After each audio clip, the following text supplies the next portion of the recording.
Hello and welcome back to the game room. You know what I love? Video games. You know what I love talking about? Games. And it seems like a lot of people these days who cover games seem to hate them. Or at least the people who play them. Well, that's not me, and that's not the 3,981 of you beautiful people checking out this video here today. 19 subscribers away from 4,000. Mind-blowing. My goodness. Thank you all so much. Last week's video did great. So yes, the clickbait does work. However, this week, we are taking a look at games that are on the thumbnail. And for these ones, we're particularly looking at games where the DLC or some sort of bonus content is actually on disc. Now, with the Xbox 360 store being shut down, a lot of these things become more important now because if you want to play them, with the store not being there, there's no way to get it. Now, I know some of them you can download on the Series X or the Xbox One, but as I still prefer playing on my 360, you're kind of out of luck if you don't have these. So if that sounds interesting to you, let's check it out. There's a lot of games out there, some of which you've never even heard of. That's where I come in. My name's Luke.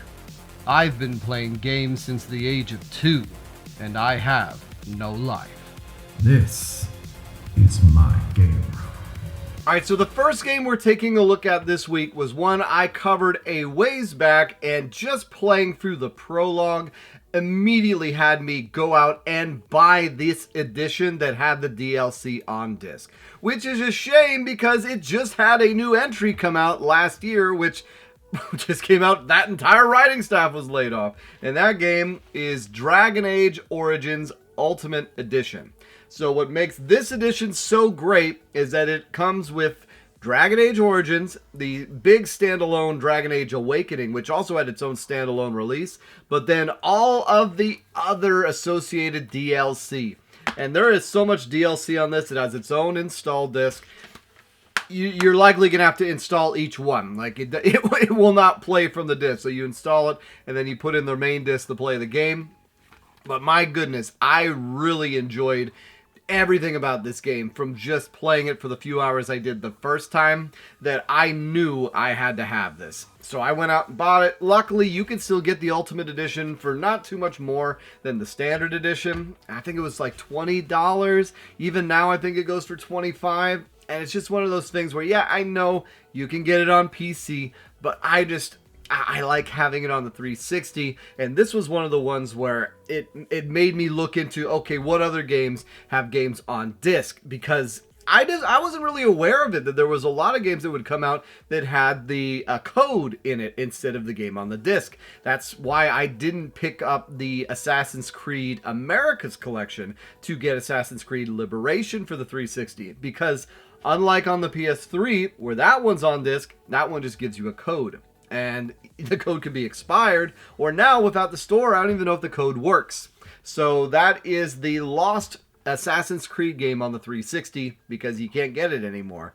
But speaking of another game that has DLC on the disc that is lost, and this DLC was lost before the store went down, and that is Naughty Bear Gold Edition. Now, there's some confusion because there is a standalone Naughty Bear Dream Island or Paradise Island, basically sequel that was download only. But no, the Gold Edition had some DLC missions. One where you have a bunch of vampires, one where you have pirates. Now, I will self-admit the game is not great. I actually think the standalone DLC sequel is better. In this game, each level you start off, you're this crotchety bear, and you're given some sort of task to go and murder the other bears on the island. But the way you murder them is you can set them up in traps and then insta-kill them, or you can wear them down with so much stress that they eventually just go nuts themselves. They'll try to run the phones and call in for backup, and then you have to deal with that. And it's stuffed animals attacking stuffed animals. The control, it's kind of like a prototype to the Dead by Daylight style of game, but instead of being against humans, where it's not so predictable and so easy to influence, it's with robotic characters. So it really does have a shelf life. It's incredibly ridiculous, and if you like the game, You know, there is a lot of replay value, but it's very simple replay. So it's dumb fun. Like, I can't imagine putting it down and not be doing something else while playing this game because there's so little substance to it. But in order to have those ridiculous matches, you need the gold edition because you can't download it anymore. I don't know why they got delisted, but that's kind of the mystery of how these things work. So that is why if you've ever seen Naughty Bear Gold Edition, it is more expensive than just regular Naughty Bear because it comes with the DLC on the disc.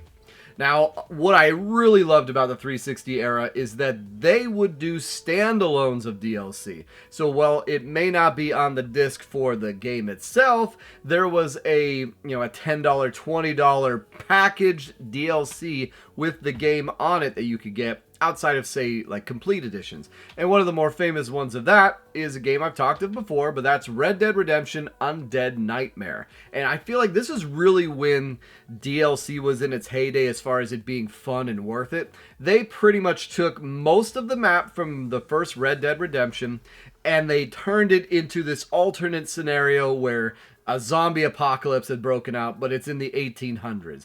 And you have all these other crazy things that show up. There's Bigfoot in it, and it's just more game, but in a completely zany, 5-hour campaign that allows you to still use all the same mechanics from the main game. I believe it shuts off the Mexico area, so like I said, it's only one section of the map, but everything else is still the same, and it introduces some new weapons, and it's just fun. It's really dumb fun. They, too much now DLC is too focused on expanding on the story, but not necessarily making it just fun. And they did this with a lot of games. Infamous had this with Festival of Blood, where now you could be a vampire. And it was short-lived.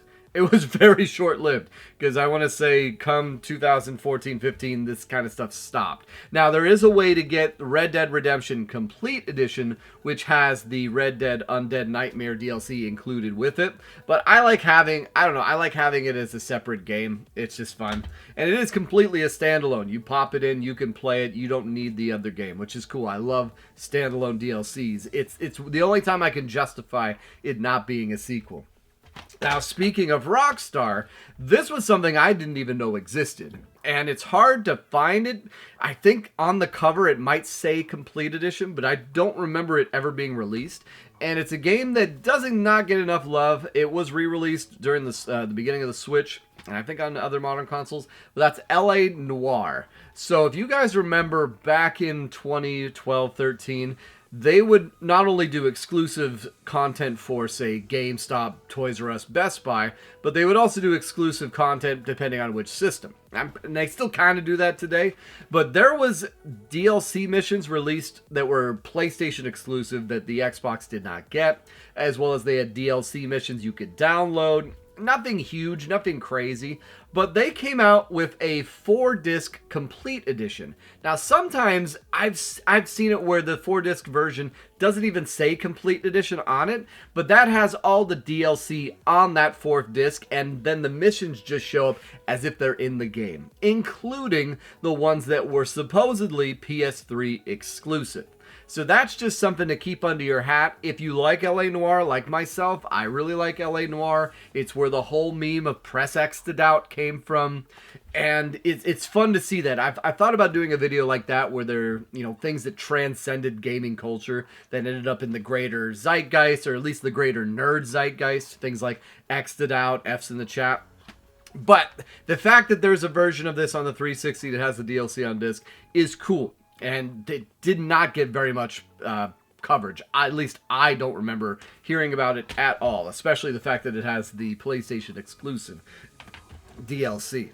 Now, another game that came out, and you'll notice this with a lot of them, the Game of the Year editions, they're almost always the same price as the regular game, but they have the included DLC on it, which is just such a bargain. And another one of those games which I don't have, and I didn't know for the longest time why there was a difference, but that is the Arkham City Batman game. So the Arkham City Game of the Year edition, which is a face of Batman with a red writing on it, that has the Nightwing DLC, that has the Harley Quinn DLC, all the big DLC that came out for Arkham City. And I had the Game of the Year edition for Arkham Asylum, and that one just came with bonus maps. So it didn't really register in my head that the Game of the Year edition for Arkham City was all that great, because I literally came across it in my local game store a few months back for like $6, and now that I know that it has the DLC on it, and I think I even bought the DLC, but it's just... I want to have it. I'm in that phase of collecting now, especially on the 360, because I have delved so deep into the library, where now my collector's gene is really kicking in for variants and DLC on disc and things like that. And also because it's doing so well for the channel. So I just feel like it's nice. Like, it's nice having it. But yeah, Arkham City Game of the Year edition, look for that one. It is very much the same pricing as the regular Arkham City, but it has all of that DLC on disc. Now, I know, once again, you can get this on the more modern consoles, but I enjoy playing 360 games on the 360.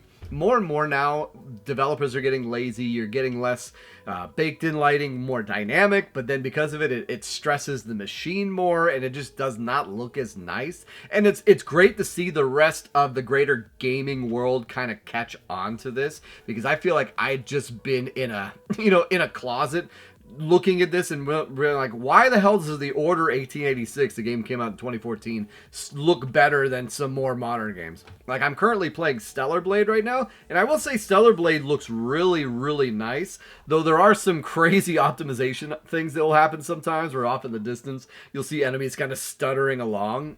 And it's just, this is a good example of it, in my opinion.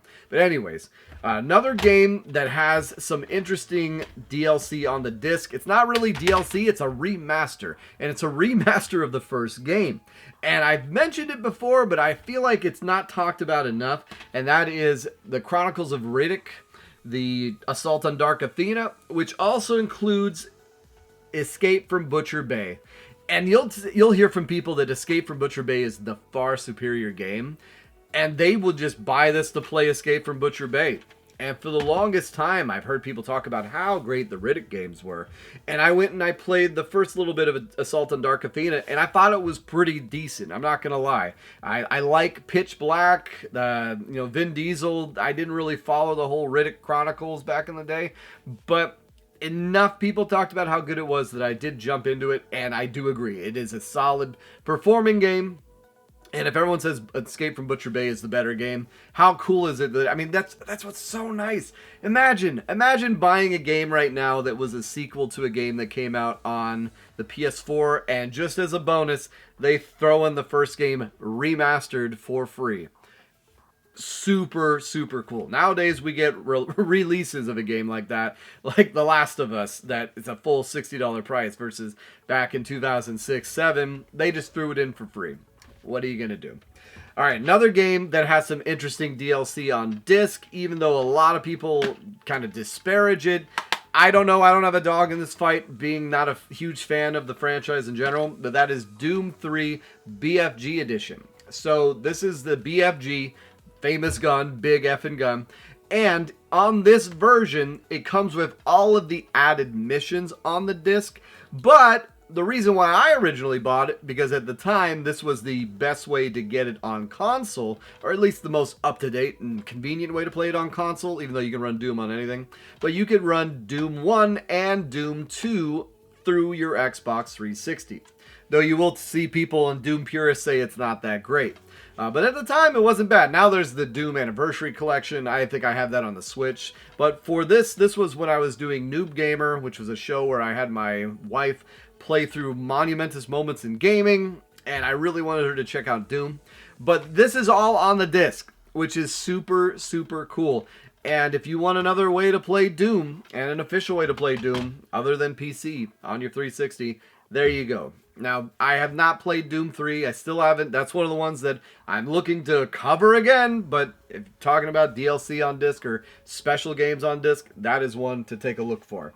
Now, back to Rockstar. So Rockstar would always put out standalone DLC. You'll notice they're the ones that did the standalone DLC on disc, which is great. Now, even though they've been doing GTA 5 for a decade, before GTA 5 kind of made them all the money in the world and they focused on microtransactions, they were really good to consumers and gamers as far as getting that stuff on the disc.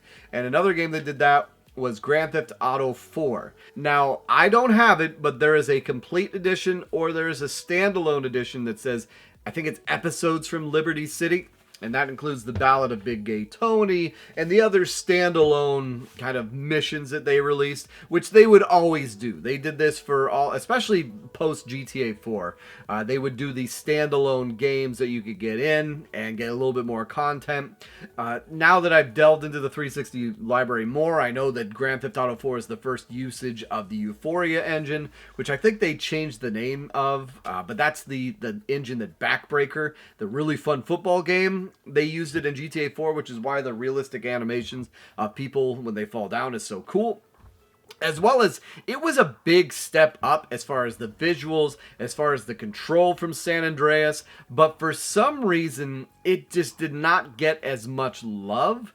I think it got overshadowed by Red Dead Redemption, if I'm being honest, and then when GTA 5 came out, it just got completely forgotten. So if you ask people about the post-GTA games, like you had 3, Vice City, San Andreas, 4, and then 5, I'd say 4 is probably the least fondly talked about, but it had a lot going for it. And I don't know if it's because the main character, Nico, reminded me of a coworker of mine that literally talked just like him, and he even told me, he's like, yeah, people used to call me Nico at some point because of GTA 4.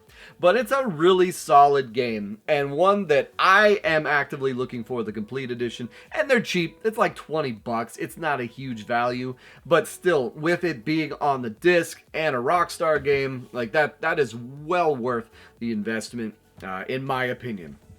All right, last couple ones here.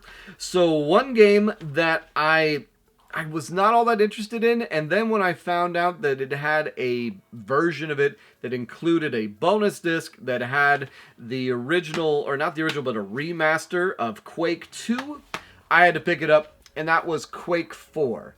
Now, there is a version, a bonus disc version that comes with Quake 2 on the disc.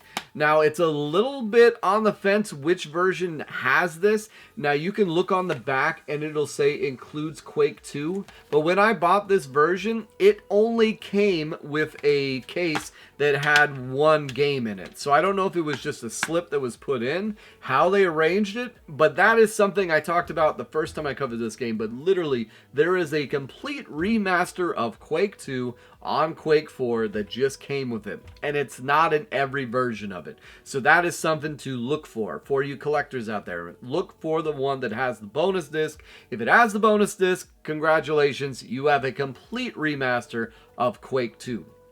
And it's just so cool. I don't know why that makes me so happy on this. I know you can download them, but having it on the disc as a remaster, as just a bonus, it was so nice and great when games would do this. Like, that was something that really made it feel like you got your money's worth when you bought these. And now you get games where the DLC is on the disc, but you still gotta pay for it. I think Killer is Dead is like that. Because it came with a voucher to unlock it. But if you didn't have that voucher, then you still had to pay the $5 to unlock that last mission. And then Mass Effect, famously, I believe, did that too. Or Destiny. Anyways. Alright, then the last one we're going to talk about here was one that made me go out and buy this collection, and because I was worried about the Americas collection, I wasn't sure if this would be the case on it too, but it is the Far Cry compilation. So that comes with Far Cry 2, Far Cry 3, but the reason why I wanted it was for Far Cry Blood Dragon.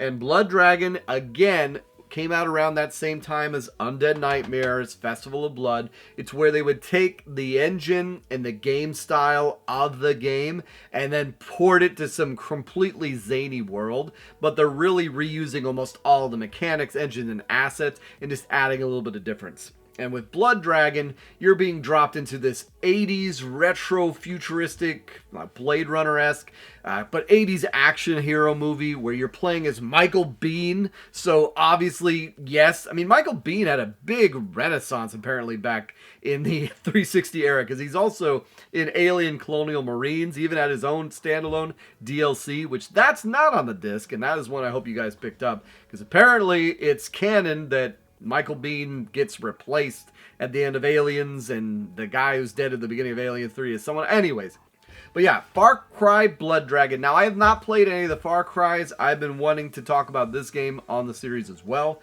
But for you guys, this is one that is on the disc. So definitely look into that one. And it's also a great way to have Far Cry 2 and Far Cry 3 all in the same bundle. And the way it comes is that they each have their own disc. So you have Far Cry 2, Far Cry 3, and then the standalone Blood Dragon, which you love to see it. Ah, it makes me so happy. I love my physical media. What can I say? But there it is. There are 10 games that you need to pick up before the physical edition goes up if you want to have that included DLC or bonuses on disc. So yes, thank you guys again for being here every week. I know we've been talking about a lot of 360, and the new subjects just keep coming up. Like after last week's video, I looked into some more of the really rare and obscure 360 games. So once I get a few of those on hand and a few more that I've researched, we'll probably do a video about that. To be honest, a lot of them are really weird versions of sports games like NBA Elite 11, that whole story. There's even one I've looked into for NASCAR 09, where apparently there's a version that may have a included track on disc, and then the legendary NASCAR 10 that was canceled. But there's some fun ones out there, so we'll talk about that in a few weeks too. But as always, guys, thank you so much. As a reminder, I release a new video every Tuesday. We are so close to 4,000. Could it be next week? Maybe. But anyways, it's been so nice getting a hold of you. Take care.